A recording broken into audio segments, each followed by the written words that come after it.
También es cierto que yo a veces en estos pacientes observo que las conductas de reaseguro tienen un alto contenido evitativo. Evitar ver los noticieros para no estar pensando en que puede pasar algo catastrófico también es una manera de evitar. Sabemos que en los trastornos de ansiedad es imposible que no existan conductas de evitación. ¿Evitación de qué? Evitación de aquellas cosas que a la persona le generan ansiedad. En los fóbicos es bastante simple. Los fóbicos evitan tener algún contacto con el objeto que les genera ansiedad. En el TOC muchas veces también evitar tocar ciertas cosas porque creen que pueden estar contaminadas genera esa conducta de evitación. Ahora bien, ya que sabemos que todos los trastornos de ansiedad conllevan en sí una conducta de evitación, en el TAG en algunos momentos se torna difícil a la hora de poder definir cuál es la evitación. De hecho, el preocuparse, el tener pensamientos del estilo ¿y si sucede algo? ¿Y si me pasa algo? ¿Y si pasa esto en el futuro? Sabemos que esa manera de pensar en forma casi gramaticalmente con ese formato de ¿y si? Es una manera de evitar que algunas imágenes que tienen los pacientes con TAG catastróficas. Pero hay otras maneras que por ahí no tienen tanta prensa cuando hablamos del trastorno de ansiedad generalizada. Una de ellas son las conductas de reaseguro, aquellas conductas que los pacientes hacen muchas veces para evitar también ciertas ideas catastróficas que les preocupan.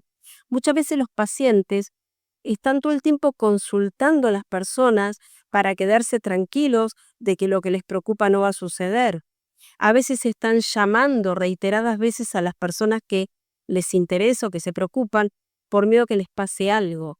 Quiere decir que si no llamo, mi ansiedad aumenta. Si llamo reiteradas veces, mi ansiedad disminuye. También es cierto que yo a veces en estos pacientes observo que las conductas de reaseguro tienen un alto contenido evitativo, que por ahí no es lo que nosotros estamos acostumbrados a ver que es la evitación. Entonces, evitar ver los noticieros para no estar pensando en que puede pasar algo catastrófico también es una manera de evitar. El evitar hablar de ciertos temas también es una manera que el paciente lo hace para quedarse más tranquilo, pero lo que siempre sabemos que toda conducta de evitación lleva a una consolidación del trastorno e incluso una iatrogenia, o sea que el trastorno empeore con el tiempo. Sabemos que lo contrario, los tratamientos siempre están orientados a enfocarse en el afronte, en el poder tomar contacto con aquello que el paciente teme, para que justamente se empiece a habituar la respuesta de ansiedad. Los pacientes en general siempre evitan. Naturalmente sale evitar porque en algún punto es una manera de defenderse contra lo que temen, contra lo que también les da temor. Pero sabemos bien que eso a la larga es iatrogénico. Por eso entonces, en el TAG particularmente, tenemos que siempre ver bien un análisis funcional, qué es lo que está pasando, qué es lo que el paciente evita, para no empezar a confundirlos que solamente es algo a nivel cognitivo. Estamos muy, pero muy precisos en el tratamiento que sabemos que hay que modificar. Tanto las conductas de evitación a nivel cognitivas, como y si pasa y si no pasa, como también aquellas conductas que tienen que ver con las acciones directas de los pacientes con TAC, tanto en su forma de reaseguros, de exacerbar la conducta, por ejemplo, reiteradas veces llamar y demás, como de las evitaciones ya directas, evitar hacer cosas para no preocuparse. Tenemos que tener muy en cuenta a la hora de tratamiento poder trabajar este tipo de conductas de evitación.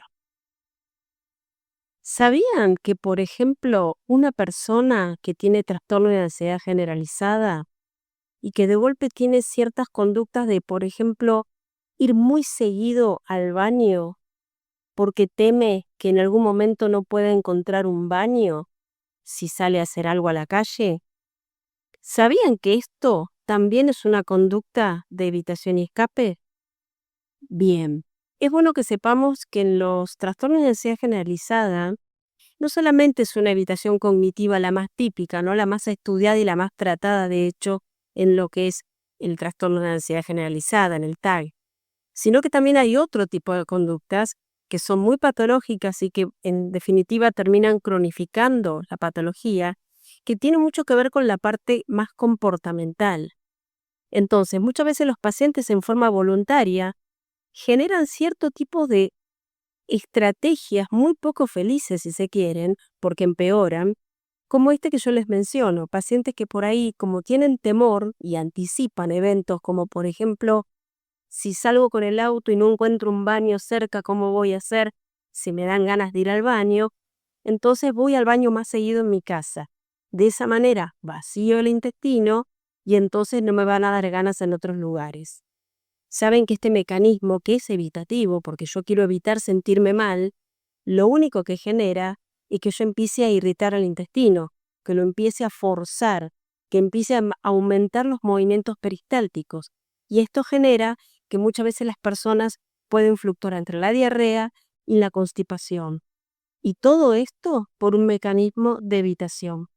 Entonces, cuando tratamos pacientes con TAG, siempre tenemos que tener en cuenta el factor comportamental, esto es, qué hace o qué deja de hacer el paciente para seguir sosteniendo una pseudo tranquilidad que no lo es tal y que en definitiva termina empeorando el TAG. En CETESIC te enseñamos la práctica de la terapia cognitivo-conductual.